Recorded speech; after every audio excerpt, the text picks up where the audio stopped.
I'm getting ready to start piecing my fabrics, and I highly recommend laying all your pieces out first to make sure you don't sew the wrong thing to the wrong thing. So the longest pieces of your feature fabric, we do not have to do anything with this week. And then everything will be pieced to so the longest pieces goes to the shortest piece, and on. So I'm going to sew them together. I don't have to do anything with these guys. And I'm going to show you some options for piecing. I usually piece or pin as just sitting at my machine. So I've got my feature fabrics here, and I've got my background fabric here. And I am a big believer in pinning your fabrics, but this is one where if you don't want to pin, you can get away with it, I think. But I do still pin my fabrics, and I think it is worth your time. So if you don't want to pin, just have your fabrics that you need right by your machine, and you can just place them together and then sew them. So a few things to think about. One, if you're using jelly roll strips like I am, notice that it has the pinked edge, the ziggity-zag edge, and the zigzag part it makes it wider than 2.5 inches. So what I do is the part that's 2.5 inches wide is from the valley, the shortest part, to the shortest part.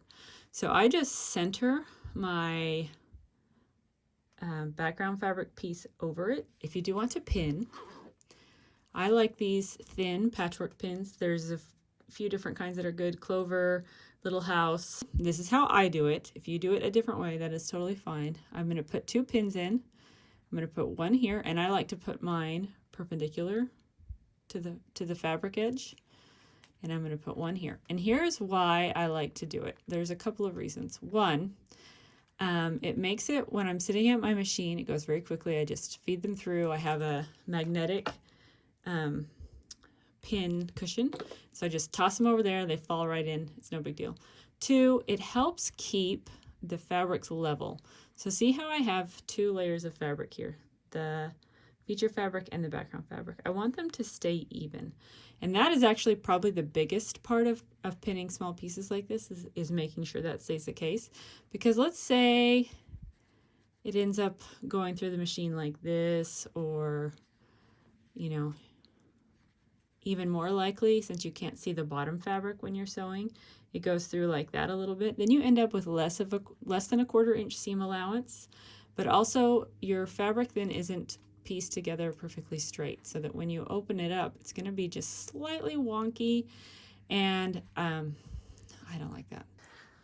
Here's my 1/4 inch foot, and I'll put it on my machine in a minute. And mine has a guide so that I line up the fabric with this edge when I'm sewing. But here's the thing, is that your machine has these things called feed dogs, which are down here, and those pull the fabric through more effectively than your 1/4 inch foot does. So it won't feed your fabric perfectly evenly, and pinning will help it be more even. Even if I have a special thing on my machine called AccuFeed, and I have a special foot that I can use called AccuFeed foot, and it basically mimics the feed dogs for the top part. But I don't actually like to use this for piecing. I find it doesn't give the best results, and it's also very loud. I just don't like it. I prefer to use my regular 1/4 inch foot. There are different kinds of 1/4 inch feet. Mine has this guide, and some people like this, some people don't. I like this. Sometimes it's just the edge of the foot is the 1/4 inch. You'll have to look in your machine manual to see what yours is like. And getting a good 1/4 inch takes practice, which is another reason why it's good to pin, because it just helps keep everything where it's supposed to be when you're sewing. And if you're a newer sewer, it can be a little bit overwhelming. And I felt like I was kind of driving an out of control car when I first started sewing, and I have a speed control on my machine. It's right here. And I would turn it all the way down and sew as slowly as possible. And then I gradually got to the point where now I go as fast as possible.